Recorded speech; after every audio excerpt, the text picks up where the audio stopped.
Hola amigos, esta publicación fue obtenida del libro, Santiagueños en Malvinas, del teniente coronel, retirado, veterano de la Guerra de las Malvinas, Hugo Aníbal Quiroga. El combate de Ganso Verde. El 1 de mayo, a eso de las 4 de la mañana, sonó la alarma porque según los indicios existía la posibilidad de que seamos atacados.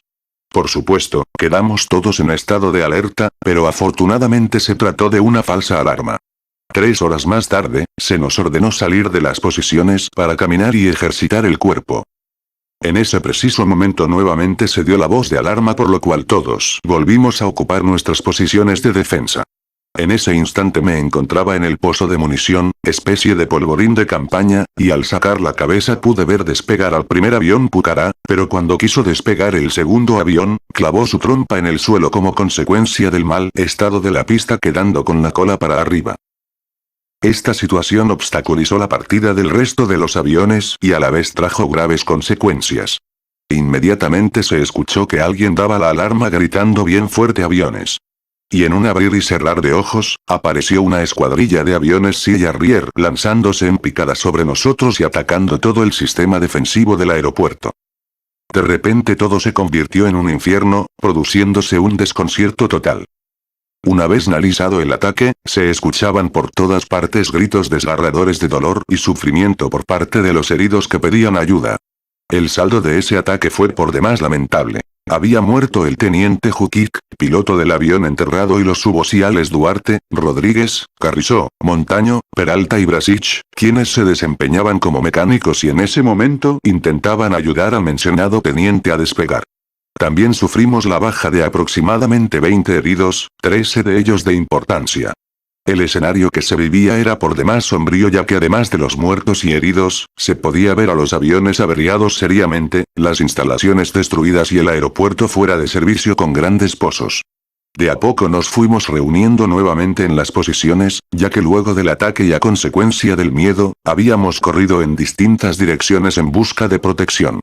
Confieso que jamás en mi vida sufrí tanto miedo y angustia a consecuencia del ataque enemigo. Sentado me puse a pensar que mi vida no valía nada y que a partir de ese momento mi final sería incierto.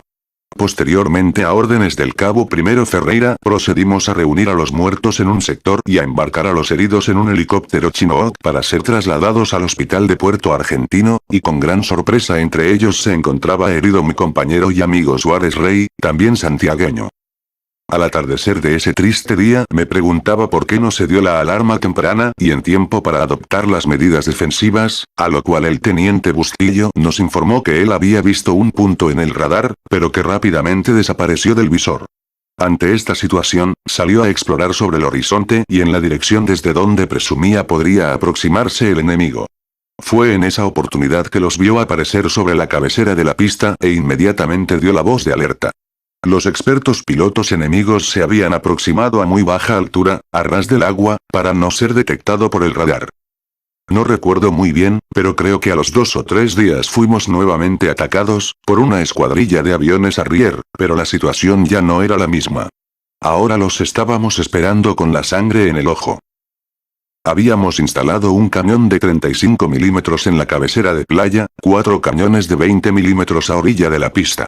Estos cañones hicieron fuego sobre los atacantes y observamos con alegría cómo uno de ellos caía y explotaba cerca de nuestras posiciones.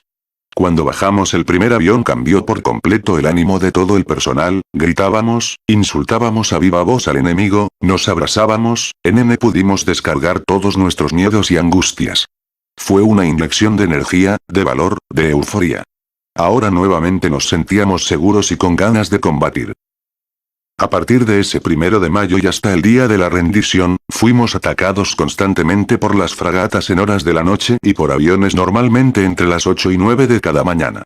Si bien causaban algunos daños, nosotros también le bajábamos 1 o 2 aviones por cada pasada. Ya nos les resultaba tan fácil como la primera vez. Es importante destacar el desempeño del soldado santiagueño Loaiza, quien bajó a un avión con una simple ametralladora MAC. Por ser este un hecho sorprendente, quiero contar en detalle lo que sucedió. Recuerdo que el 14 de mayo, un día gris y frío, me dirigía caminando en dirección al pueblo. Y al pasar por unas posiciones observé que unos soldados salteños estaban cocinando tortillas y como todo santiagueño se me hizo agua la boca al sentir el olor tan característico de mi pago. Me arrimé al grupo y me convidaron una porción de ese manjar. Luego, con el estómago contento, continué mi marcha hacia la escuela, hasta que me crucé con el cabo principal Agüero alias Vikingo que andaba repartiendo mate cocido en un jeep. Me arrimé pensando hoy estoy de liga, primero tortilla y ahora mate cocido como si estuviera en mi pago. Desgraciadamente este último deseo no se pudo concretar porque en ese preciso momento apareció una escuadrilla de aviones enemigos que comenzaron a atacar nuestras posiciones. Lo primero que atiné a hacer fue tirarme cuerpo a tierra y de inmediato escuché cómo nuestros cañones hacían frente al ataque enemigo. En un momento levanté la cabeza y vi como el soldado Loaiza, con una simple ametralladora Mag y demostrando gran coraje, enfrentaba a una de las máquinas que se le venía encima tirándole con todas sus armas sofisticadas. Su puntería certera impactó en el cuerpo del piloto Nick Taylor, quien solo atinó a eyectarse pero al tocar tierra, llegó muerto a consecuencia de los disparos del soldado santiagueño. Mientras tanto, el avión pegó un panzazo en la pista y cayó en proximidad de las posiciones que estaban ocupadas por soldados salteños y tucumanos. Desgraciadamente al impactar en tierra, el avión explotó y esparció su combustible por ese sector, causando heridas y quemaduras de consideración a un grupo de 5 o 6 soldados, quienes se revolcaban tratando de apagar el fuego. Al día siguiente se realizó una formación en donde el soldado Loaiza fue ascendido al grado inmediatamente superior, es decir a dragoneante, constituyéndose en el único militar argentino ascendido en combate. No obstante estos triunfos parciales, a medida que pasaba el tiempo la situación se hacía más difícil. Las inclemencias del clima jugaron desfavorablemente, ya que no contábamos con la ropa adecuada para soportar tanto tiempo, los víveres escaseaba y a causa de ello, a veces comíamos solo papas hervidas y esporádicamente corderos que nos suministraban los isleños. Recuerdo que la ración que nos daban era tan escasa, que no nos quedó otra alternativa de robarles papas y alguna hortaliza que sembraban los kelpers en los jardines de invierno de sus casas, como forma de mitigar el hambre.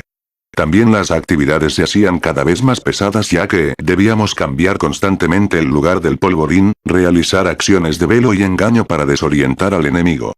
También se incrementaron las guardias en desmedro de las horas de descanso. Recuerdo que nosotros tuvimos la triste tarea de inaugurar el cementerio de Darwin, en donde no tan solo enterramos a nuestra gente, sino también a los pilotos ingleses que caían junto a sus máquinas. A mediados de mes y a orden del teniente Rosas, nos trasladamos un grupo compuesto por 35 hombres a una instalación tipo hangar o depósito que se encontraba al fondo del pueblo. Estábamos más cómodos y desde allí partíamos a realizar patrullas y cubrir objetivos. Podría contar innumerables vivencias que nos sucedió a partir de ese 1 de mayo, pero solo me explayaré sobre los acontecimientos más importantes. Sabíamos que el enemigo había desembarcado en la bahía de San Carlos y que luego de combatir contra efectivos del Regimiento de Infantería de Corrientes y soportar los embates de nuestros pilotos, habían logrado establecer y consolidar una cabeza de playa. No ignorábamos que el próximo objetivo sería atacar nuestras posiciones.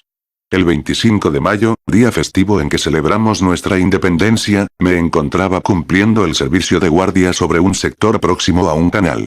A eso de las 19 horas se apersonó el teniente Rojas y comunicó que esa noche no habría relevo de guardia por cuanto se esperaba un ataque, recomendando a todos que estemos atentos y listos para repeler.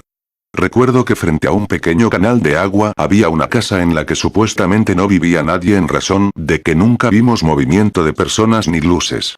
Esa noche entramos en alerta roja ante un posible ataque. El cabo primero Ferreira me ordenó que seleccione a 4 soldados y tome posición en unos pozos de zorro que se encontraban frente a la playa.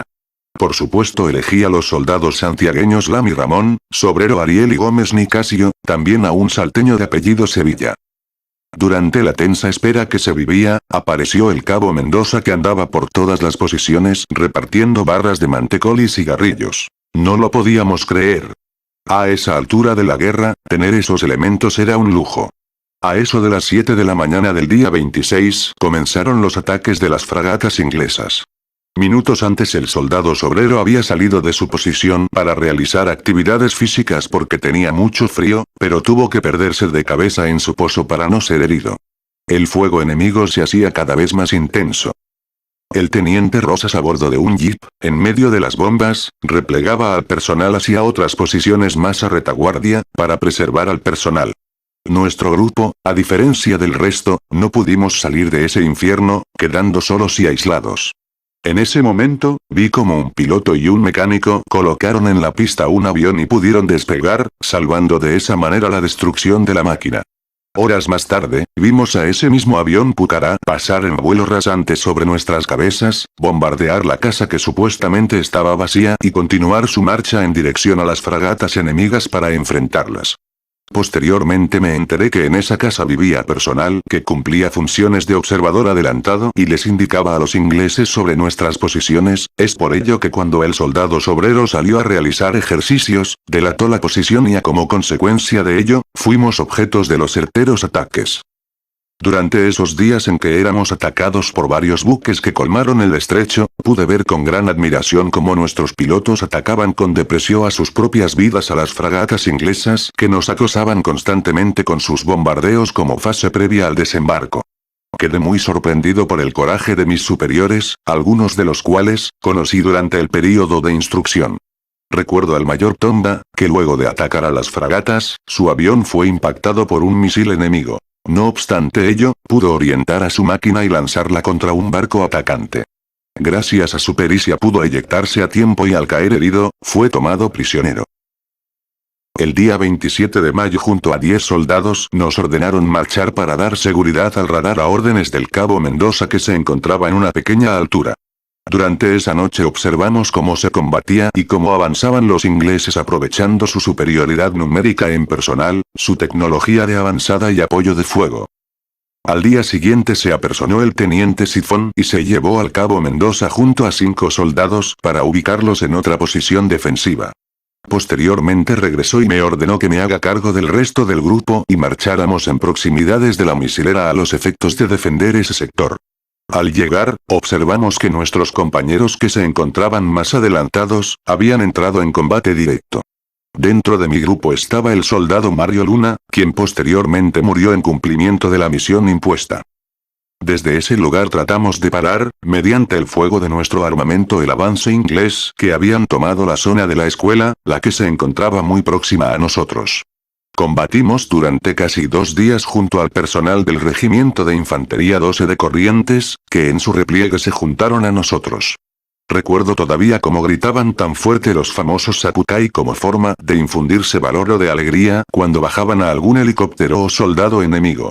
No recuerdo bien si fue el 27 o el 28 cuando muere combatiendo el soldado Luna, cerca nuestro gran angustia sentí cuando vi a mi comprovinciano y amigo tirado en el suelo, muerto junto a otro soldado. En su afán de combatir y vencer al enemigo, se paró dentro del pozo para hacer mejor puntería. Al exponerse demasiado al fuego enemigo recibió una mortal herida. Este hecho nos tiró la moral por el suelo de tal forma que, sin recibir orden alguna, nos replegamos hacia las posiciones a retaguardia, desde donde continuamos combatiendo. Posteriormente escuchamos que gritaban bien fuerte alto el fuego. Alto el fuego. En ese momento apareció el suboficial Maidana y nos comunicó que el comandante inglés había solicitado un cese de fuego por 2 horas para parlamentar e instarnos a la rendición. Esta operación había sido una picardía del mencionado comandante, ya que aprovechó esas 2 horas para movilizar su tropa y de esa manera rodearnos y dejándonos sin posibilidad de maniobrar. Con ello nuestra suerte estaba echada. A pesar de ello, se continuó combatiendo hasta altas horas de la noche con la escasa munición que nos quedaba. El amanecer del día 29 nos encontró replegados en los alrededores del pueblo Ganso Verde. Hasta allí convergimos tanto el personal del ejército, marina y nosotros. La superioridad enemiga era abrumadora y mejor posicionada en el terreno, al tenernos cercados. A eso de las 9 horas según nos dijeron, el comandante inglés había impartido un ultimátum de rendición, caso contrario bombardearía la zona sin importarle que en ese sector vivía personal civil, Kelpers. Ante esta situación crítica, el comodoro Pedroso y el jefe del Regimiento 12, a los efectos de evitar una masacre y de preservar la vida de los civiles, decidieron rendirse. Bueno amigos, eso fue todo. Los saluda Josecito, viva la patria.